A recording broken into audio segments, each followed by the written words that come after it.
வெள்ளிக்கிழமை வெள்ளிக்கிழமை அம்மனுக்கு நெய் தீபம் ஏத்துங்க. பிரச்சனை தானா விலகிடும்.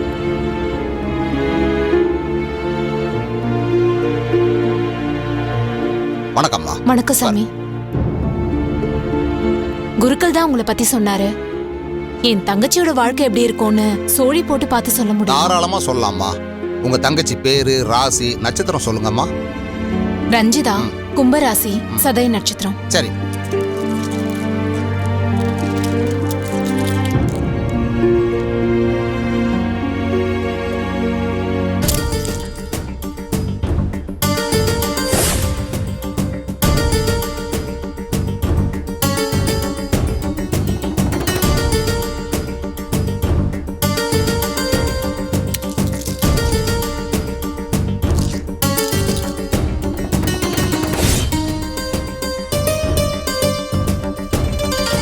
என்னாச்சு சாமி?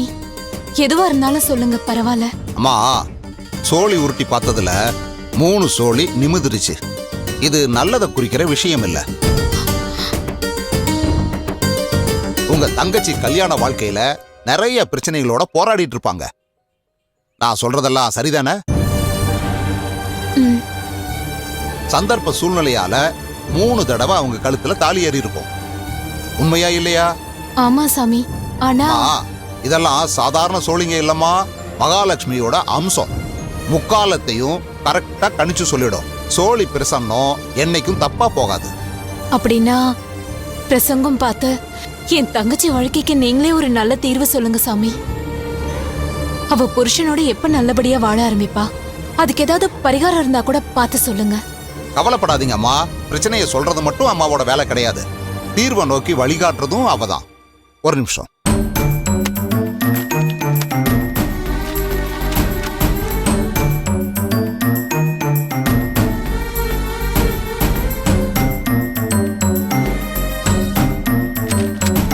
அம்மா, உங்க தங்கச்சிக்கு மாங்கல்ய தோஷம் இருக்கு. அதான் இத்தனை நாளா அவங்கள படாத பாடுபடுத்தி இருக்கு.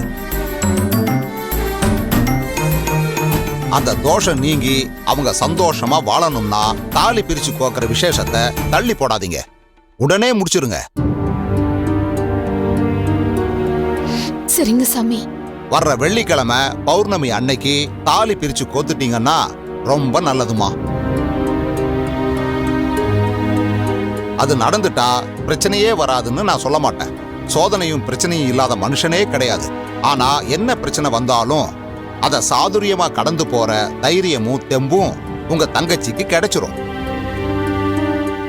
இன்னொரு முக்கியமான விஷயம், நான் சொன்ன நாள்ல அந்த விசேஷத்தை மட்டும் முடிச்சிட்டீங்கன்னா அவங்கள யாராலையும் பிரிக்க முடியும்.